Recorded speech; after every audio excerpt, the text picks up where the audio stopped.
حضرت حسین رضی اللہ تعالیٰ عنہ نے ان دنوں میں جو وہاں گزرے ہیں، جتنے بھی کوفی آئے ہوئے تھے نا، اکثر و بیشتر تو کوفے کے لوگ تھے، ان سے کہا کہ میں خود نہیں آیا، تم نے مجھے بلایا تھا، اے فلاں ابن فلاں، کیا تم نے مجھے خط نہیں لکھا تھا کہ آؤ؟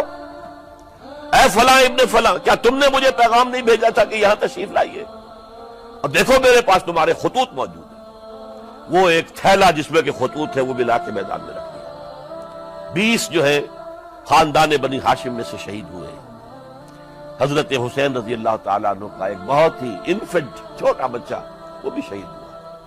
باقی سب مرد، تمام مرد، سوائے ایک حضرت حسین کے بیٹے حضرت علی بن حسین زین العابدین کہلائے بعد میں، وہ بیمار تھے، وہ جنگ میں حصہ نہیں لے سکتے تھے، وہ بچ گئے۔ صرف یہ ہے 10 محرم الحرام اور سن 61 ہجری میں حضور کے نواسے، اور جن کے بارے میں حضور نے فرمایا سیدہ شباب اہل الجنہ، حضرت حسین شہید کر دیے گئے۔ کوفہ چونکہ حضرت حسین کے پاس پیغام آ رہے تھے کوفے سے، چونکہ کوفے کو حضرت علی نے دار الخلافہ بنا لیا تھا، اور وہاں سمجھا جاتا تھا کہ حضرت علی کے ہمدرد اور حضرت شیعان علی جنہیں ہم کہیں، ان کے ساتھی ہم خیال یہ لوگ ہیں کثرت کے ساتھ، اور وہاں سے اب خطوط کا تانتا شروع ہو گیا، آپ یہاں آئیے، ہم بےتاب ہیں، آپ کا استقبال کریں گے، آپ کے ہاتھ پر بیعت کریں گے، تاکہ یہ جو قیصر و کسریٰ کی سنت شروع ہو رہی ہے اس کو روکا جا سکے۔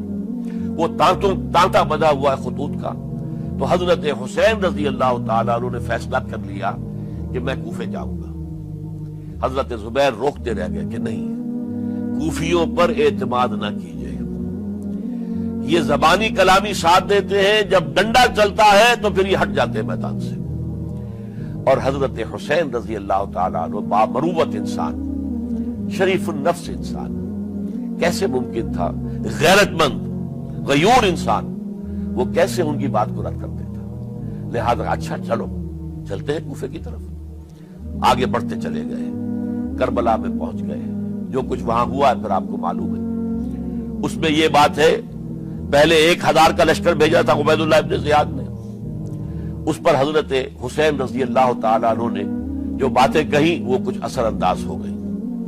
ان کا افسر جو تھا حر بن یزید تمیمی، وہ بعد میں حضرت حسین کا حامی ہو گیا، اور حضرت حسین کے ساتھ ہی اس کو بھی شہادت نصیب ہوئی۔ پھر دوسرے کو بھیجا عمرو بن سعد۔ عمرو بن سعد بھی ایک بڑی عظیم شخصیت کا بیٹا تھا، حضرت سعد ابن ابی وقاص جو فاتح ایران تھے، اور جن کو غزوہ احد کے موقع پر حضور نے